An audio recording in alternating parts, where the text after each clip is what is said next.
வணக்கம். ஜெம் செய்திகளுக்காக நான் அரசு. இந்திய நேரப்படி காலை 8:30 மணி செய்திகள். முதலில் ஜெம் தலைப்புச் செய்திகளை காணலாம். பெரும்பான்மை இருந்தால் மட்டுமே விஜய் ஆட்சி அமைக்க முடியும். ஆளுநர் அர்லேக்கர் அதிரடி அறிவிப்பு. காலை 9:30 மணிக்கு வெளியாகிறது +2 தேர்வு முடிவுகள். 8 லட்சம் மாணவர்கள் ஆவலுடன் எதிர்பார்ப்பு. தாய் தந்தை இழந்த மாணவர்களுக்கு மாதம் 2000 ரூபாய் நிதி உதவி. சென்னை மாநகராட்சி இணை ஆணையர் கற்பகம் முக்கிய அறிவிப்பு. ஈரான் ஒப்பந்தத்தில் மிக விரைவாக கையெழுத்திடுவது அவர்களுக்கு நல்லது. அமெரிக்க அதிபர் ட்ரம்ப் எச்சரிக்கை. IPL 20 ஓவர் கிரிக்கெட் தொடரின் 50வது போட்டி. லக்னோ அணி 9 ரன்கள் வித்தியாசத்தில் பெங்களூரை வீழ்த்தி வெற்றி.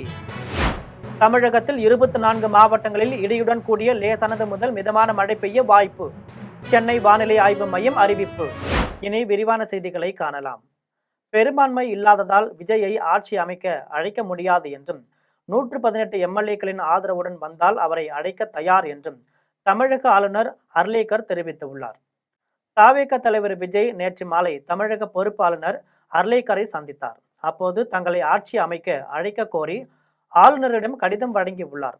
ஆனால் பெரும்பான்மைக்கு தேவையான 118 MLAக்களின் ஆதரவு விஜய்க்கு இல்லாததால் அவரை ஆட்சி அமைக்க வரும்படி ஆளுநர் அழைக்கவில்லை. இந்த நிலையில் தனியார் செய்தி நிறுவனத்திற்கு ஆளுநர் அளித்த பேட்டியில், பெரும்பான்மை இல்லாதது விஜய்க்கு மட்டும் பிரச்சனை இல்லை, ஒட்டுமொத்த தமிழகத்திற்கும் பிரச்சனை. 118 இடங்கள் இல்லாமல் ஆட்சி அமைக்க அழைக்க முடியாது. விஜய் பெரும்பான்மை எண்ணுடன் வந்தால் ஆட்சி அமைக்க அழைக்க தயார். விஜயை ஆட்சி அமைக்க அழைப்பதில் எனக்கு எந்த ஆட்சேபனும் இல்லை. அடுத்த 2 அல்லது 3 நாட்களில் முடிவு எட்டப்படவிட்டால் அடுத்த கட்ட முடிவுகள் குறித்து ஆலோசிப்பேன். SR பொம்மை வழக்கின் உத்தரவு தற்போதைய சூழலுக்கு பொருந்தாது. திமுக அதிமுக சேர்ந்து ஆட்சி அமைக்க உரிமை கோரினாலும் சாத்தியம்தான் என தெரிவித்தார். தமிழகத்தில் +2 பொதுத் தேர்வு முடிவுகள் இன்று காலை 9:30 மணிக்கு அதிகாரப்பூர்வ இணையதளங்கள் மற்றும் SMS வழியாக வெளியாகின்றன. தமிழகத்தில் கடந்த மார்ச் மாதம் பள்ளிக்கல்வி பாடத்திட்டத்தின் +2 பொதுத் தேர்வு நடைபெற்றது. இந்த தேர்வை மாநிலம் முழுவதும் 8 லட்சம் மாணவ மாணவிகள் எழுதினர். இந்த தேர்வின் முடிவுகள் ஏற்கனவே அறிவித்தபடி இன்று வெளியாகும் என எதிர்பார்க்கப்பட்டது. அதன்படி +2 விடைத்தாள் மதிப்பீடு முடிக்கப்பட்டு மாணவர்களின் மதிப்பெண்கள் இணையதளத்தில் பதிவேற்றப்பட்டுள்ளன. தமிழகத்தில் இன்று காலை 9:30 மணிக்கு +2 தேர்வு முடிவுகள் வெளியாகும் என அரசு தேர்வுகள் துறை நேற்று அதிகாரப்பூர்வமாக வெளியிட்டது. பள்ளி மாணவ மாணவிகள் tnresults.nic.in, tge.tn.gov.in, results.digilocker.gov.in என்ற இணையதளங்களுக்கு சென்று பதிவு எண் மற்றும் பிறந்த தேதி ஆகியவற்றை சமர்ப்பித்து முடிவுகளை தெரிந்து கொள்ளலாம். மேலும் பள்ளி மாணவர்களுக்கு அவர்கள் படித்த பள்ளிகளில் சமர்ப்பித்த செல்போன் எண்ணுக்கும், தனி தேர்வர்களுக்கு ஆன்லைன் விண்ணப்பத்தில் குறிப்பிட்ட செல்போன் எண்ணுக்கும் SMS வழியாக தேர்வு முடிவுகள் அனுப்பி வைக்கப்படும். இந்த நிலையில் மாணவ மாணவிகளும் தேர்வு முடிவுகளை அறிய எதிர்பார்ப்போடு காத்திருக்கின்றனர். பெற்றோரை இழந்த மாநகராட்சி பள்ளி மாணவர்களுக்கு அன்பின் கரங்கள் திட்டத்தில் 18 வயது வரை மாதம் 2000 ரூபாய் நிதி உதவி வழங்கப்படும் என இணை ஆணையர் கற்பகம் தெரிவித்துள்ளார். சென்னை மாநகராட்சி பள்ளிகளில் பயிலும் குழந்தைகளுக்கு அன்பின் கரங்கள் திட்டம் செயல்படுத்தப்பட்டுள்ளதாக மாநகராட்சி இணை ஆணையர் கற்பகம் தெரிவித்துள்ளார். இது குறித்து அவர் கூறியபோது, சென்னை மாநகராட்சி பள்ளிகளில் +2 வரை பயிலும் தாய் தந்தை இருவரையும் இழந்த குழந்தைகள் கணக்கெடுக்கப்பட்டுள்ளனர். அதன்படி நடப்பாண்டில் தாய் தந்தை இருவரும் இல்லாத 86 குழந்தைகளுக்கு மாதந்தோறும் தலா 2000 ரூபாய் நிதி உதவி அன்பின் கரங்கள் திட்டத்தின் கீழ் வழங்கப்பட உள்ளது. அவர்களுக்கு 18 வயது நிறைவடையும் வரை இந்த கல்வி உதவித்தொகை தொடர்ந்து வழங்கப்படும். மேலும் மாணவர்களின் கல்வி பாதையில் தடைப்படுவதை தவிர்க்கும் வகையில் இந்த நிதியானது வழங்கப்படுகிறது. இந்த திட்டத்தின் கீழ் குழந்தைகளின் பாதுகாவலர் அல்லது சம்பந்தப்பட்ட குழந்தைகளின் வங்கி கணக்கில் நேரடியாக அந்த தொகை வரவு வைக்கப்படும் என தெரிவித்துள்ளார். ஈரான் ஒப்பந்தத்தில் மிக விரைவாக கையெழுத்திடுவது அவர்களுக்கு நல்லது என்று அமெரிக்க அதிபர் ட்ரம்ப் எச்சரிக்கை விடுத்துள்ளார். அமெரிக்காவில் உள்ள நியூயார்க்கில் அதிபர் டொனால்டு ட்ரம்ப் செய்தியாளர்களை சந்தித்து பேசினார்.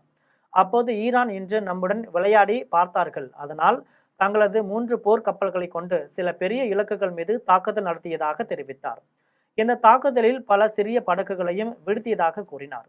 ஒருவேளை போர் நிறுத்தம் ஏற்படவில்லை என்றால் நீங்கள் அதை தெரிந்து கொள்ள வேண்டிய அவசியமே இருக்காது. ஏனென்றால் ஈரானிலிருந்து ஒரு மிகப்பெரிய நெருப்பு பிழம்பு வெளியேறுவதை நீங்கள் காண்பீர்கள் என்று கூறினார். அவர்கள் ஒப்பந்தத்தில் மிக விரைவாக கையெழுத்திடுவது அவர்களுக்கு நல்லது என்று எச்சரிக்கை விடுத்தார். IPL 20 ஓவர் கிரிக்கெட் தொடரின் 50வது போட்டியில் லக்னோ அணி 9 ரன்கள் வித்தியாசத்தில் பெங்களூரை வீழ்த்தி வெற்றி பெற்றுள்ளது. லக்னோவில் 19வது IPL 20 ஓவர் கிரிக்கெட் தொடரின் 50வது போட்டி நடைபெற்றது. இந்த போட்டியில் லக்னோ சூப்பர் ஜெயின்ஸ் மற்றும் ராயல் சேலஞ்சர்ஸ் பெங்களூரு அணிகள் மோதின. டாஸ் வென்ற பெங்களூரு அணி பந்து வீச்சை தேர்வு செய்தது. இதன்படி முதலில் பேட்டிங் செய்த லக்னோ அணி 9 ஓவர்கள் முடிவில் விக்கெட் இழப்பின்றி 95 ரன்கள் எடுத்திருந்தது. அப்போது திடீரென மழை பெய்ததால் போட்டி நிறுத்தி வைக்கப்பட்டது. பின்னர் மழை நின்ற பின் போட்டி ஆரம்பிக்கப்பட்ட நிலையில் பந்து வீச்சு 19 ஓவர்களாக குறைக்கப்பட்டது. இதன்படி லக்னோ அணி 19 ஓவரில் 3 விக்கெட் இழப்பிற்கு 209 ரன்கள் எடுத்தது. இதில் அதிரடியாக விளையாடிய மிட்செல் மார்ஸ் 111 ரன்கள் எடுத்தார். இதையடுத்து 210 ரன்கள் எடுத்தால் வெற்றி என்ற இலக்குடன் களம் இறங்கிய பெங்களூரு அணி 20 ஓவரில் 6 விக்கெட் இழப்பிற்கு 203 ரன்கள் மட்டுமே எடுத்தது. இதில் அணியின் கேப்டன் ரஜத் படிதார் சிறப்பாக விளையாடி 61 ரன்கள் சேர்த்தார். இந்த நிலையில் லக்னோ அணி 9 ரன்கள் வித்தியாசத்தில் பெங்களூரை வீழ்த்தி வெற்றி பெற்றது. தமிழகத்தில் 24 மாவட்டங்களில் இடியுடன் கூடிய லேசானது முதல் மிதமான மழை பெய்ய வாய்ப்பு உள்ளதாக சென்னை வானிலை ஆய்வு மையம் தெரிவித்துள்ளது. தென்கிழக்கு அரபிக்கடல் மற்றும் அதனை ஒட்டிய லட்சத்தீவு பகுதிகளிலிருந்து தென்மேற்கு மத்திய பிரதேசம் வரை உள் கர்நாடகா மற்றும் மராட்டியம் வழியாக ஒரு வளிமண்டல காற்றழுத்த தாழ்வு பாதை நிலவுகிறது. இதன் காரணமாக தமிழகத்தில் இன்று ஒரு சில இடங்களிலும் புதுச்சேரி மற்றும் காரைக்கால் பகுதிகளிலும் இடி மின்னலுடன் கூடிய லேசானது முதல் மிதமான மழை பெய்யக்கூடும் என்று சென்னை வானிலை ஆய்வு மையம் தெரிவித்தது. இதன்படி தமிழகத்தில் சென்னை, செங்கல்பட்டு, திருவண்ணாமலை, விழுப்புரம், கள்ளக்குறிச்சி, காஞ்சிபுரம், திருவள்ளூர், ராணிப்பேட்டை உள்ளிட்ட 24 மாவட்டங்களில் இடியுடன் கூடிய லேசானது முதல் மிதமான மழை பெய்ய வாய்ப்பு உள்ளதாக தெரிவிக்கப்பட்டுள்ளது. வங்காளத்தில் இரத்த களரி அரசியலின் தொடக்கத்தை குறிப்பதாக பாஜக நாடாளுமன்ற உறுப்பினர் ஜெகநாத் சர்கார் விமர்சித்துள்ளார். டெல்லியில் பாஜக நாடாளுமன்ற உறுப்பினர் ஜெகநாத் சர்கார் சுவேந்து அதிகாரியின் தனி செயலாளர் சந்திரநாத்தின் கொலை குறித்து செய்தியாளர்களிடம் பேசினார். அப்போது அந்த படுகொலை முன்பே திட்டமிட்டு செய்யப்பட்ட செயல் என்றார். அது வங்காளத்தில் இரத்த களரி அரசியலின் தொடக்கத்தை குறிப்பதாகவும் நக்சலைட்டுகள் குண்டுவெடிப்புகள் மூலம் இதை தொடங்கியதாகவும் கூறினார். அதே பாதையில் மார்க்சிஸ்ட் கட்சியை தொடர்ந்து திரிணாமுல் காங்கிரசும் இந்த ஒழிக்கும் அரசியல் ஈடுபட்டு வருவதாக குற்றம் சாட்டினார். 118 சட்டமன்ற உறுப்பினர்கள் இருந்தால்தான் தவேக தலைவர் விஜய் ஆட்சி அமைக்க முடியும் என ஆளுநர் தெரிவித்திருப்பது திட்டமிட்ட நெருக்கடி என்று சென்னையில் தொல் திருமாவளவன் தெரிவித்துள்ளார். சென்னையில் விடுதலை சிறுத்தைகள் கட்சி தலைவர் தொல் திருமாவளவன் செய்தியாளர்களை சந்தித்து பேசினார். அப்போது மத்திய அரசின் சிலிண்டர் விலை உயர்வை கண்டித்து கம்யூனிஸ்ட் கட்சியினர் மற்றும் விடுதலை சிறுத்தைகள் கட்சியினர் ஆர்ப்பாட்டம் நடத்த உள்ளதாக தெரிவித்தார். மேலும் நேரில் வர முடியவில்லை என்பதால் விஜய் தொலைபேசியில் அழைத்து ஆதரவு தர வேண்டும் என தன்னிடம் கேட்டார் என்றும், இடதுசாரிகள் எடுக்கும் முடிவை பொறுத்து எங்களது முடிவு இருக்கும் எனவும், அதிமுக திமுக கூட்டணி செய்தி என்பது இன்னும் வடிவம் பெறவில்லை, யுகத்திற்கு பதில் சொல்ல விரும்பவில்லை என்றும், 118 சட்டமன்ற உறுப்பினர்கள் இருந்தால்தான் ஆட்சி அமைக்க முடியும் என ஆளுநர் தெரிவித்திருப்பது திட்டமிட்ட நெருக்கடி என்றும் தொல் திருமாவளவன் தெரிவித்துள்ளார். 1 கோடி மக்களுக்கு வேலை வாய்ப்பு அளிப்பேன் என்ற தனது வாக்குறுதியை நிறைவேற்ற பாடுபடுவேன் என்று அமைச்சர் நிஷாந்த் குமார் உறுதியளித்துள்ளார். பீகார் மாநிலம் பாட்னாவில் அமைச்சர் நிஷாந்த் குமார் செய்தியாளர்களை சந்தித்து பேசினார். அப்போது தேசிய ஜனநாயக கூட்டணியின் வெற்றியை உறுதி செய்த பீகார் மக்களுக்கு எனது நன்றியை தெரிவித்துக் கொள்கிறேன் என்றார். தான் சாம்ராட் சௌத்ரியின் தலைமையில் பணியாற்றுவேன் என்றும் 1 கோடி மக்களுக்கு வேலை வாய்ப்பு அளிப்பேன் என்ற தனது வாக்குறுதியை நிறைவேற்ற பாடுபடுவேன் என்றும் கூறினார். மேலும் தொழில், விவசாயம், கல்வி, சுகாதாரம் என ஒவ்வொரு துறையையும் மேம்படுத்த முயற்சிப்பேன் என்றும், தனது பணிகளின் மூலம் மக்களின் ஆசீர்வாதங்களையும் அன்பையும் நம்பிக்கையையும் பெற பாடுபடுவேன் என்று தெரிவித்தார். தவேக ஆட்சி அமைப்பதை தடுக்க முயலும் மத்திய அரசை கண்டித்து இன்று மாபெரும் கண்டன ஆர்ப்பாட்டங்கள் நடத்த வேண்டும் என தமிழ்நாடு காங்கிரஸ் மாநில தலைவர் செல்வ பெருந்தகை தொண்டர்களுக்கு வேண்டுகோள் விடுத்துள்ளார். தமிழ்நாடு காங்கிரஸ் மாநில தலைவர் செல்வ பெருந்தகை அறிக்கை வெளியிட்டுள்ளார். அதில் 2026ஆம் ஆண்டு தமிழ்நாடு சட்டமன்ற தேர்தலில் தனிப்பெரும் கட்சியாக உருவெடுத்த தமிழக வெற்றி கழகம் ஆட்சி அமைப்பதை தடுக்க முயலும் மத்திய அரசையும் ஆளுநரையும் கண்டித்து தமிழ்நாட்டின் அனைத்து மாவட்ட தலைநகரங்களிலும் இன்று மாபெரும் கண்டன ஆர்ப்பாட்டங்களை நடத்த வேண்டும் என தொண்டர்களுக்கு வேண்டுகோள் விடுத்துள்ளார். தவேக கட்சி தனிப்பெரும் கட்சியாக உருவெடுத்துள்ள நிலையில் ஆட்சி அமைப்பதற்கான வாய்ப்பு வழங்க வேண்டும் என்று இந்திய கம்யூனிஸ்ட் கட்சியின் தலைவர் ராஜா வலியுறுத்தியுள்ளார். டெல்லியில் இந்திய கம்யூனிஸ்ட் கட்சியின் தலைவர் ராஜா செய்தியாளர்களை சந்தித்து பேசினார். அப்போது தற்போதைய சூழலில் தமிழ்நாட்டில் ஆளுநர் மேற்கொண்டு வரும் நடவடிக்கைகளை ஏற்கவில்லை என்றார். பல கட்சி ஜனநாயக அமைப்பின் கீழ் நாம் கடைபிடித்து வரும் நடைமுறைகள் மற்றும் மரபுகளை ஆளுநர் பின்பற்ற வேண்டும் என்று வலியுறுத்தினார். ஒரு கட்சி தனிப்பெரும் கட்சியாக உருவெடுத்துள்ள நிலையில் அக்கட்சி ஆட்சி அமைப்பதற்கான வாய்ப்பும் சந்தர்ப்பமும் வழங்கப்பட வேண்டும் என்று கூறினார். வன்முறையின் பின் விளைவுகளை பற்றி ஜம்மு காஷ்மீர் மக்களை விட சிறப்பாக அறிந்தவர்கள் வேறு யாரும் இல்லை என தேசிய மாநாட்டு கட்சியின் சட்டமன்ற உறுப்பினர் தன்வீர் சாதிக் தெரிவித்துள்ளார். ஜம்மு காஷ்மீர் மாநிலம் ஸ்ரீநகரில் தேசிய மாநாட்டு கட்சியின் சட்டமன்ற உறுப்பினர் தன்வீர் சாதிக் செய்தியாளர்களை சந்தித்து பேசினார். அப்போது வன்முறையின் பின் விளைவுகளை பற்றி ஜம்மு காஷ்மீர் மக்களை விட சிறப்பாக அறிந்தவர்கள் வேறு யாரும் இல்லை என்று கூறினார். மேற்கு வங்கத்தில் இயல்பு நிலை திரும்ப வேண்டும் என்றும் தற்போது நிகழ்ந்து கொண்டிருக்கும் இரத்த களரி உடனடியாக நிறுத்தப்பட வேண்டும் என்றும் வேண்டுகோள் விடுத்தார். தமிழ்நாட்டில் என்ன நடந்தாலும் அரசாங்கம் அமைக்கப்பட வேண்டும் என்று ஜார்க்கண்ட் முக்தி மோர்ச்சா செய்தி தொடர்பாளர் மனோஜ் பாண்டே வலியுறுத்தியுள்ளார். ஜார்க்கண்ட் மாநிலம் ராஞ்சியில் ஜார்க்கண்ட் முக்தி மோர்ச்சா செய்தி தொடர்பாளர் மனோஜ் பாண்டே செய்தியாளர்களிடம் பேசினார். அப்போது திமுக தலைவர் TR பாலுவின் அறிக்கை குறித்து பேசியவர், பாலு என்ன சொன்னாலும் சொல்லாவிட்டாலும் ஜார்க்கண்டிற்கு வெளியே தமிழ்நாட்டில் என்ன நடந்தாலும் அரசாங்கம் அமைக்கப்பட வேண்டும் என வலியுறுத்தினார். மேலும் யார் அதிக வாக்குகளையும் இடங்களையும் பெறுகிறாரோ அவருக்கு அந்த வாய்ப்பு கிடைக்க வேண்டும் என்றும் ஜனநாயகத்தில் பெரும்பான்மையின் மூலமே அரசாங்கம் அமைக்கப்படுகிறது என்றும் கூறினார். ஜவுளித்துறைக்கான மூலப்பொருட்கள் விலையேற்றம் கண்டுள்ள நிலையில் தங்களது கோரிக்கையை ஏற்றுமதி அரசு பருத்தி மீதான இறக்குமதி வரியை முழுமையாக ரத்து செய்ய வேண்டும் என இந்திய ஜவுளித்துறை சம்மேளனத்தின் தலைவர் அஸ்வின் சந்திரன் கோரிக்கை விடுத்துள்ளார்.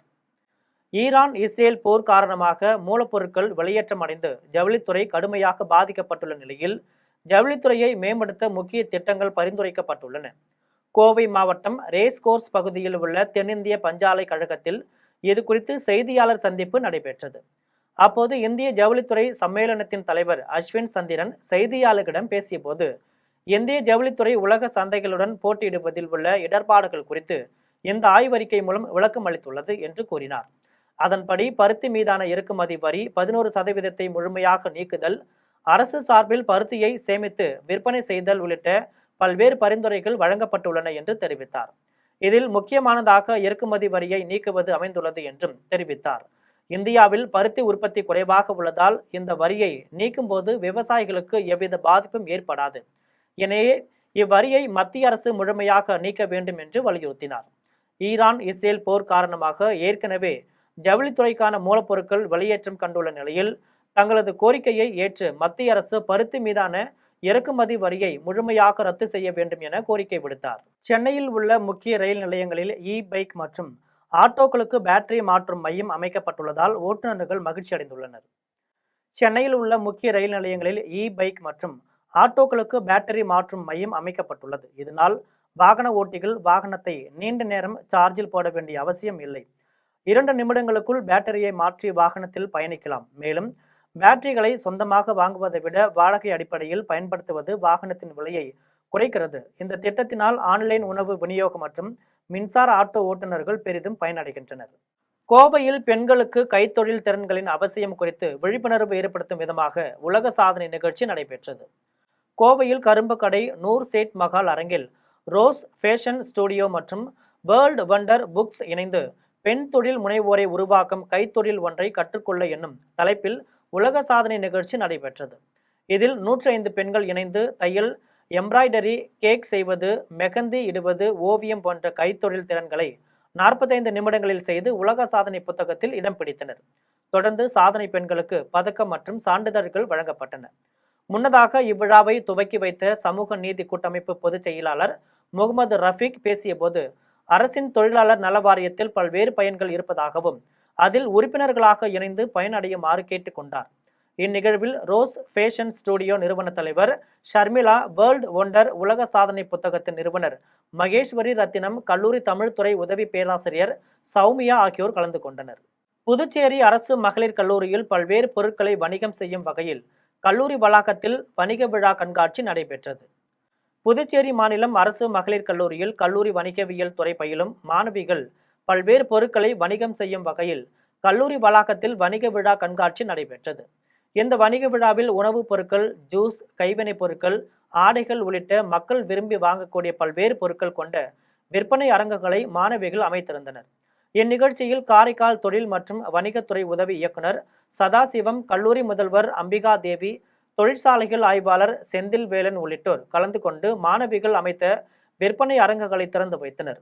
மேலும் விற்பனைக்கு வைத்திருந்த பொருட்கள் விவரத்தையும், பொருட்களை சந்தைப்படுத்த எடுக்கும் நடவடிக்கைகள், விற்பனை நுணுக்கங்கள், லாப முறைகள் குறித்து மாணவியர்கள் பார்வையாளர்களிடம் விளக்கி கூறினர். சென்னை ராமாபுரத்தில் புவி அறிவியல் அமைச்சகத்தின் கீழ் வானிலையை துல்லியமாக கணிக்கும் நகர்ப்புற வானிலை ஆய்வகம் நிறுவப்பட்டுள்ளது. புவி அறிவியல் அமைச்சகத்தின் கீழ் இந்திய வெப்பமண்டல வானிலை ஆய்வு நிறுவனத்தால் உருவாக்கப்பட்ட மிஷன் மௌசம் என்ற நகர்ப்புற வானிலை ஆய்வகம் மற்றும் கண்காணிப்பு வசதிகளை எஸ்ஆர்எம் அறிவியல் மற்றும் தொழில்நுட்ப நிறுவனம் சென்னை ராமாபுரம் வளாகத்தில் நிறுவியது. ரூபாய் 60 கோடி மதிப்பீட்டில் நிறுவப்பட்டுள்ள வானிலை ஆய்வு நிலையத்தை புவி அறிவியல் அமைச்சக செயலாளர் டாக்டர் எம் ரவிச்சந்திரன் திறந்து வைத்தார். இந்த வானிலை ஆய்வு நிலையத்தின் மூலம் காற்றில் உள்ள நுண்துகள்கள், மேகங்கள், மழை பொழிவு மற்றும் வளிமண்டல மாற்றங்களை கண்காணித்து பருவமழை துல்லியமாக கணக்கவும் முன்கூட்டியே எச்சரிக்கைகளை வழங்கவும் உதவும் என விவசாயம், நீர்வளம், விமான போக்குவரத்து மற்றும் எரிசக்தி போன்ற முக்கிய துறைகளுக்கான பேரிடர் தடுப்பு சேவைகளை மேம்படுத்துவதற்கும் இந்த திட்டம் இலக்காகும் எனவும் தெரிவிக்கப்பட்டுள்ளது. புதிய வளிமண்டல அறிவியல் ஆராய்ச்சி மையத்தை எஸ்ஆர்எம் திறக்கப்பட்டதோடு வானிலை ஆராய்ச்சியில் இணைந்து செயல்பட ஐஐடிஎம்முடன் இணைந்து புரிந்துணர்வு ஒப்பந்தத்திலும் கையெழுத்திட்டது. இந்நிகழ்ச்சியில் ஐஐடிஎம் இயக்குனர் டாக்டர் சூரிய சந்திர ராவ், தலைவர் டாக்டர் ஆர் சிவகுமார், திட்ட இயக்குனர் டாக்டர் தாரா பிரபாகரன், டீன் டாக்டர் சக்தி கணேஷ் உட்பட பலர் கலந்து கொண்டனர். மருத்துவக் கல்லூரி மாணவன் மீது லாரி மோதி பரிதாபமாக உயிரிழந்துள்ள நிலையில் அவரது உறவினர்கள் மற்றும் பொதுமக்கள் சாலை மறியலில் ஈடுபட்டதால் அப்பகுதியில் பெரும் பரபரப்பு ஏற்பட்டுள்ளது. திருவள்ளூர் மாவட்டம் கொசவன் பாளையத்தை சேர்ந்தவர் ஆனந்தன். இவருடைய மகன் கிஷோர் தனியார் கல்லூரியில் 4ஆம் ஆண்டு பிஃபார்ம் படித்து வந்தார். இந்த நிலையில் வழக்கமாக கிஷோர் கல்லூரிக்கு பேருந்தில் செல்வதாக இருந்த நிலையில் காலதாமதம் ஆனதால் தனது தந்தையின் இருசக்கர வாகனத்தில் கல்லூரிக்கு சென்றுள்ளார். ராமஞ்சேரி பகுதியில் கிஷோர் இருசக்கர வாகனத்தில் சென்று கொண்டிருந்த போது திருத்தணியிலிருந்து திருவள்ளூர் நோக்கி வந்த லாரியும் கிஷோரின் இருசக்கர வாகனமும் நேருக்கு நேர் மோதி விபத்துக்குள்ளானது. இந்த விபத்தில் கிஷோர் சம்பவ இடத்திலேயே பரிதாபமாக உயிரிழந்தார். தகவல் அறிந்து வந்த மாணவரின் உறவினர்கள் மற்றும் அப்பகுதி பொதுமக்கள் 100க்கும் மேற்பட்டோர் திடீரென தேசிய நெடுஞ்சாலையில் சாலை மறியலில் ஈடுபட்டனர். சம்பவம் இடத்திற்கு வந்த கனகம்மாள் சத்திரம் காவல்துறையினர் பொதுமக்களிடம் சமரச பேச்சுவார்த்தை ஈடுபட்டனர். குண்டும் குழியுமாக உள்ள சாலை விரைவில் சரி செய்து தரப்படும் என உறுதியளித்ததை அடுத்து போராட்டத்தை விடுத்து அனைவரும் கலைந்து சென்றனர். இதன் பின்னர் காவல்துறையினர் மாணவனின் உடலை மீட்டு திருவள்ளூர் மருத்துவமனைக்கு உடற்கூறாய்விற்காக அனுப்பி வைத்தனர். கல்லூரி மாணவர் உயிரிழந்த சம்பவம் மாணவர்களிடையே பெரும் சோகத்தை ஏற்படுத்தியுள்ளது. ஆடுதுறை ரயில் நிலைய சாலையில் பாத்திரக்கடை உரிமையாளரை தாக்கிவிட்டு ரூபாய் 68,700 பறித்து சென்ற நபர்களை காவல்துறையினர் தேடி வருகின்றனர். திருவிடைமருதூர் அடுத்த ஆடுதுறையில் ரயில்வே நிலைய சாலையில் கோடீஸ்வரன் என்பவர் பாத்திரக்கடை நடத்தி வருகிறார்.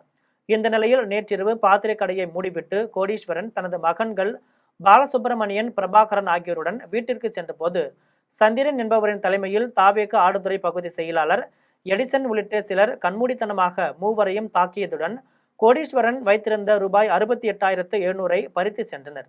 இதில் படுகாயமடைந்த கோடீஸ்வரன் மற்றும் அவரது மகன்கள் பிரபாகரன், பாலசுப்பிரமணியன் ஆகியோர் கும்பகோணம் அரசு பொது மருத்துவமனையில் அனுமதிக்கப்பட்டு சிகிச்சை பெற்று வருகின்றனர். இது குறித்து கோடீஸ்வரன் திருவிடைமருதூர் காவல் நிலையத்தில் புகார் அளித்தார்.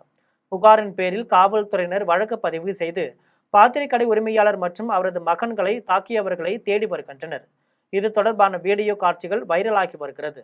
திருவள்ளூர் அருகே அழுகிய நிலையில் ஆண் சடலம் கிடந்ததை காவல்துறையினர் கண்டறிந்து விசாரணை மேற்கொண்டு வருகின்றனர். திருவள்ளூர் மாவட்டம் வேலப்பன் சாவடி சிக்னல் அருகே உள்ள தகன இடத்தில் அழுகிய நிலையில் ஆண் சடலம் கிடப்பதாக திருவேற்காடு காவல்துறையினருக்கு தகவல் தெரிவிக்கப்பட்டுள்ளது. தகவலை அடுத்து சம்பவ இடத்திற்கு வந்த காவல்துறையினர் உடலை கைப்பற்றி விசாரணை மேற்கொண்டனர். இதில் அவரது கைப்பையில் விசிக உறுப்பினர் அட்டை இருந்ததாக சொல்லப்படுகிறது.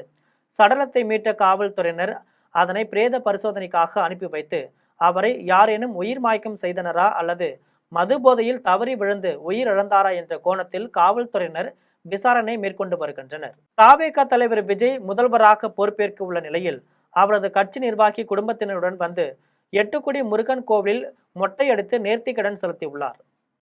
நாகப்பட்டினம் மாவட்டம் எட்டுக்குடியில் உள்ள சுப்பிரமணிய சுவாமி கோவிலில் தாவேகாவின் 11வது வார்டு செயலாளர் கதிர்வேல் தனது குடும்பத்தினருடன் கோவிலுக்கு வந்து மொட்டை அடித்து நேர்த்திக்கடன் செலுத்தினார்.